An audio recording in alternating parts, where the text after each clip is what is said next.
Good morning, everyone. It's Marco here. Now, and last time we were going to react to a top and WTF cartoon. Sorry, just saying that just really feels weird. Anyway, we're going to react to WTF 101, but a certain someone hung up before we could actually do it. My bad. So now, we're probably gonna try and react to it. Let me try to find it. Let me find it here, Faye, before we start, okay? WTF. What's the cartoon couple? Well, WTF cartoon couples.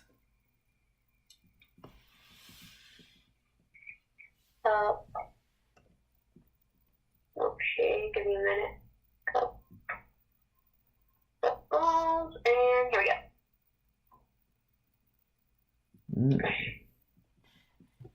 Found it! Alright. Now then. Oh. Now I'll just have to go to the video and then, you know.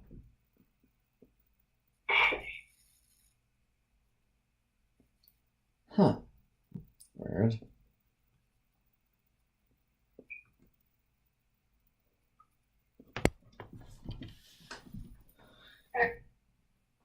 Yeah? That's alright, babe. Huh, that's weird. I saw this video, but it's not appearing in my history. What is going on?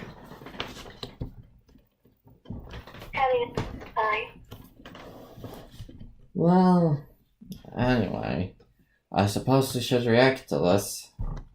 Alright, on the count of 3, we both press the play button. Oh man, Alita Battle Angel. I'll press it. Yo, what? I'm gonna press the play button. It's not gonna do. Oh yeah. Alright, let's see. Now then. Look, at the count of 3, we both press the play button. As usual. 1, 2, 3. Valentine's Day, the time for love, the time for chocolates, the time for realizing that you're alone and you'll always be alone. Welcome back to the Roundtable. I'm Richard Nemo, and on that depressing note, I want to talk to you guys about relationships, not real ones. Now, we thought about doing a list of the top 10 couples, and that just seemed so corny to us. So we're gonna spin it the other way, guys. Today, we're gonna be talking about the top 10 weirdest couples in animation. There's so many iconic cartoon couples, but today we're gonna take a look at the ones that are just a little out there, that don't make that much sense, but they're still in love anyways. And in the end, isn't that the whole point? God, I should write Hallmark cards. Some clarifications, this is in no particular order. I don't even know how you'd rank a list like this. We're just gonna be talking about weird couples. So without further ado, let's get started. Now, SpongeBob on paper is a weird enough concept for a show as it is. I mean, a talking sponge who lives in a pineapple, it's out there, okay? So it makes sense that the show's villain, who's literally a tiny plankton, has an even weirder relationship with Karen, an intelligent computer. The idea of a tiny sea plankton and a computer finding love is truly the most beautiful thing I can imagine. Karen is truly Plankton's better half, who works at the chum bucket with him, though there's not a lot of business. She's there to give him advice when he needs it, to help out with his evil plans. She even technically started off the whole SpongeBob movie by suggesting that he tried Plan Z. Plan Z, here it is! Just like you said! Yeah, boy. But the idea of somebody being in a romantic relationship with a computer raises a lot of questions when you think about the logistics. And no, I'm not taking it there. Get your mind out of the gutter. I'm talking more like, do they go on dates? Does Karen eat anything? I mean, she makes plankton holographic meatloaf, and that's adorable. My favorite!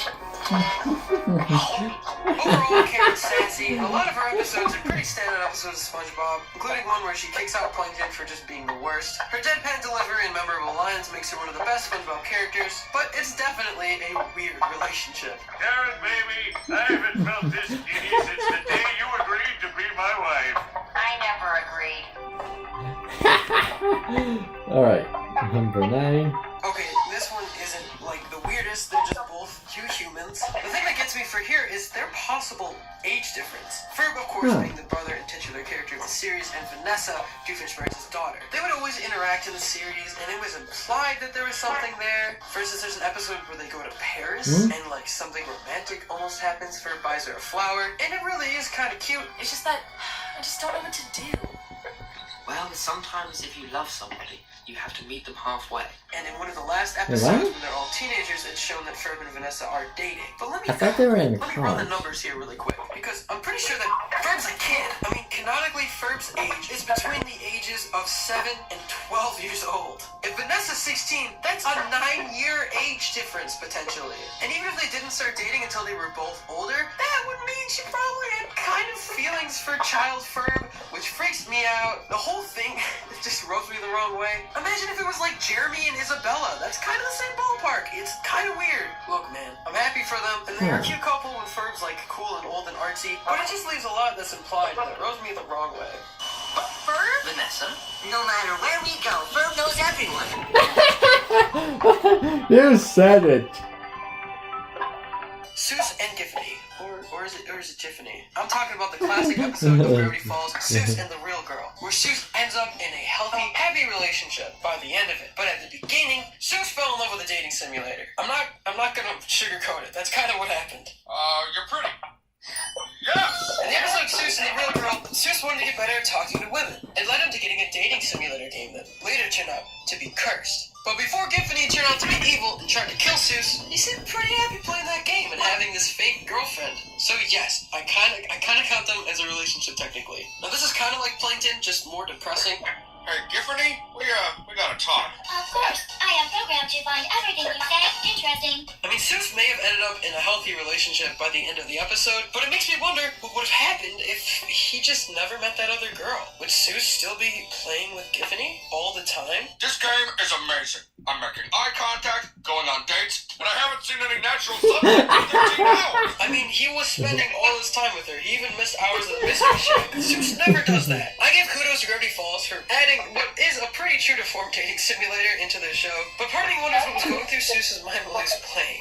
Also, canonically, Giffany did kill people, which is actually really dark. Like, she killed people canonically in the show. Now look, don't get mad at me. I know they technically weren't dating, okay? Maybe they're not, like, a real couple, and Seuss has a girlfriend by the end of the episode. I'm doing air quotes right now. But I keep going back to that question. If he had never met a human girl, would Seuss have ever left that game? How far would it have gotten? What would Seuss have done? Makes a boy wonder.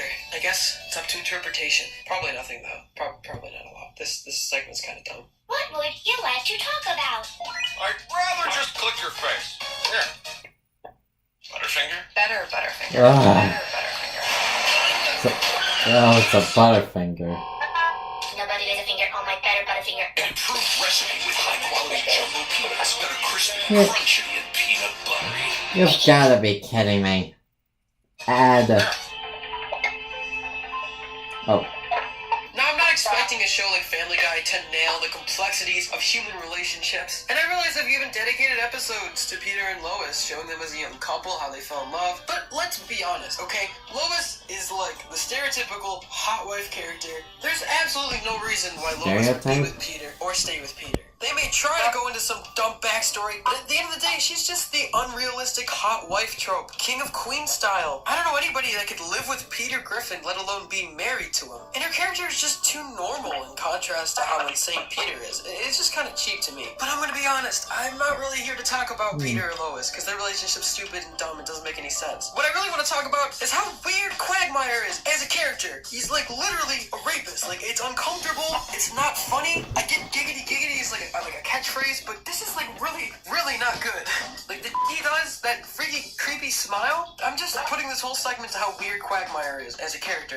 This is officially the Quagmire segment. Maybe one day they'll write him out or something. But just, that smile is so scary. Like, to have a rapist in your show at all is a weird concept, but to have him being a rapist, like the punchline of him as a character, and you can look this up. Canonically, he is a rapist. Now can I have my own show, Peter? Quagmire, you're a rapist.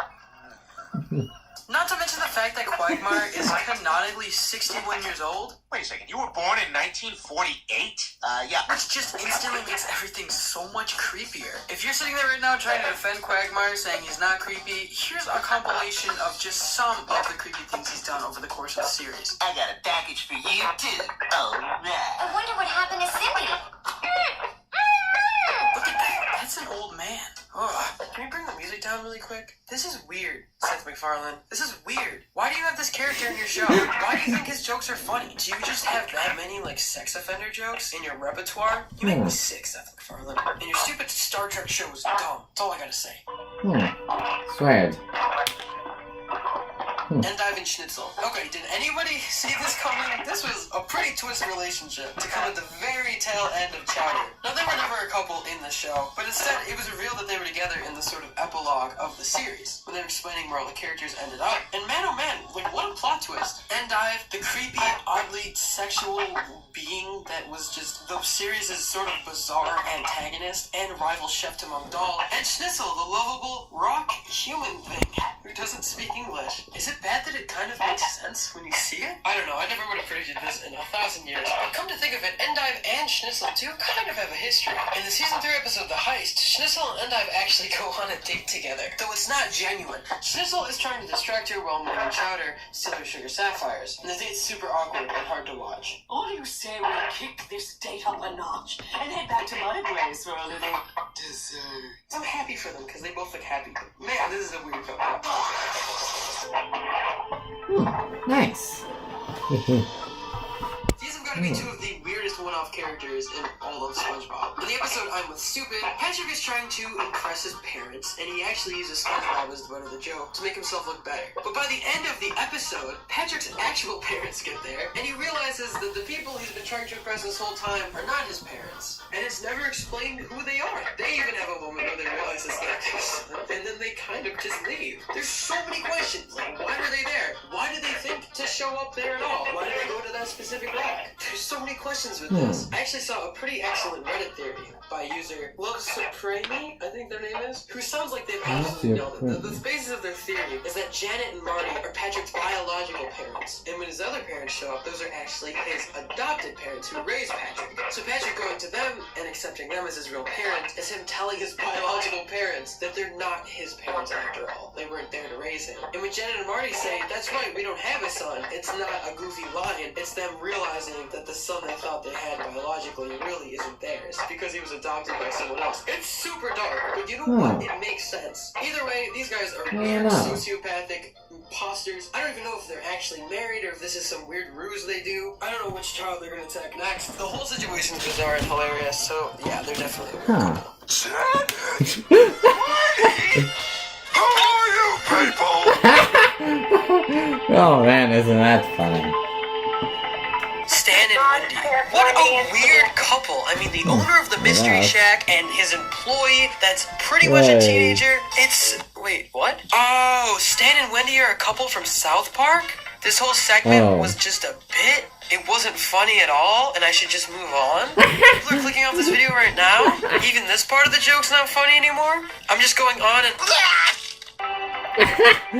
Okay, that makes sense. Now, most sitcom cartoon parents have their trials and tribulations. There's been countless episodes of The Simpsons where Marge and Homer have been fighting, and I don't even know if Peter and Lois interact enough to be considered a married couple, but I'm sure they fought before. But I've never seen a relationship so blatantly toxic as Jerry and Beth. So much so that they actually got a divorce, and then ended up getting back together. I mean, they're so dysfunctional. Also, this is just my personal opinion, but they kind of ruined season 3 with their stupid divorce plotline. You might just...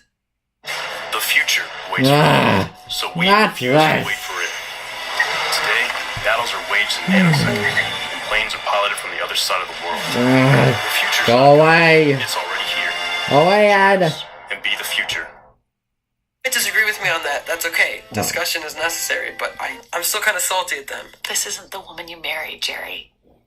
Because this woman loves you. I give the show credit for totally going into their backstory and delving into their relationship as a real complex human relationship. I mean, Jerry and Beth are real characters, but they're so dysfunctional that it's scary. You should never, ever, ever have gotten together, and I do not understand how or why you would ever stay together. And considering that most or all of their interactions are toxic, just shows how depressing marriage can really be. But yeah, their marriage ruined season 3. That's all I'm gonna say. The two of you are the worst. This relationship is a biological nightmare. I'm not even going to get into the size differences between a dragon and a donkey. I don't want to think about how they live together or how that works. Do they sleep in the same bed? Can they fit in the same bed? I'm not even going to point out the fact that dragon can't even talk, which makes me wonder how donkey knows what she's trying to communicate with. There's so many logistical I don't things that think makes it no really sense. matters, Also, alright? dragons aren't real, and she started out as a villain, which is even weirder. Maybe Donkey has some weird kink for villains or something. I'm not even touching on the fact that they had kids, which implies so much more than I wanted to ever be implied about these two. Despite this, they are a cute, wholesome couple, I think, Yeah. from what I can tell. I mean, they're the second Cute most wholesome and relationship in wholesome. Shrek. Of course, besides Shrek and Fiona. Hashtag love wins. I can't even begin to fathom this, but I do love them as a couple, so they get a pass. They're just really weird. All right, be strong, babies. Be strong. Number 1 is... Especially not with my wife's expensive taste. She just loves precious gems. Ah, it's a ring This is by cuts. far the weirdest relationship I've ever seen in a piece of animation. This is just the case of a man and his wife who he may or may not have made himself, and then given a personality that's completely in his head. Considering how much of Flapjack revolves around eating candy, and the fact that Peppermint Larry owns the candy barrel where he serves candy to be consumed, I don't understand or want to understand how his wife is made of candy. Does his wife have a moral problem with his husband's business practices? Is she disgusted by the fact that he's basically serving her flesh to customers every day to pay their bills? Or is she just a bunch of candy and I'm reading into it too much? Either way, Peppermint Larry has a lot of explaining to do. Candy's my life. Candy's my wife. Candy Wife also is very scandalous, it seems, as she's had an affair with Captain Knuckles in multiple episodes, including Just When Kisses All and Parfait Storm, implying that there could be some sort of love triangle going on between Knuckles, Larry, and Candy Wife. This happens every year. Every year. Who are you, Candy Wife? Also, if you look in the series, Candy Wife low-key abuses Peppermint Larry. What did you do to my drink? You put something in it, didn't you?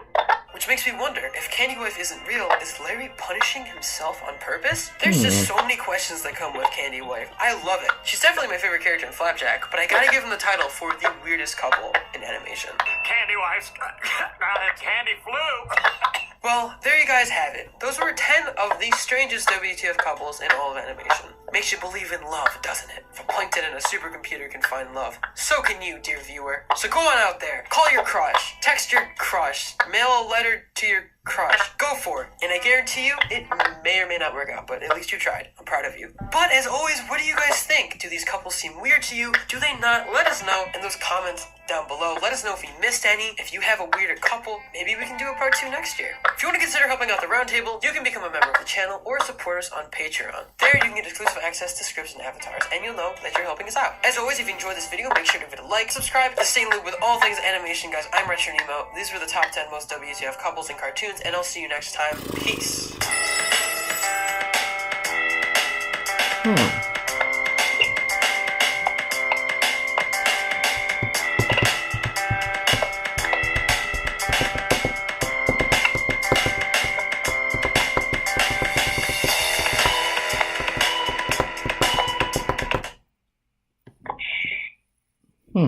Okay, I think that was the end of the video. Yeah, I think so too. So, what did you think? It was pretty cool. Don't you say that about every video? Okay, fine. It was pretty fun to watch. I'll take it. Marco. If you take care. Well, that was our reaction to the top 10 WTF what the cartoon couples. Yeah. And we'll see you later. Bye guys. Yep. It's a goodbye thing. Goodbye.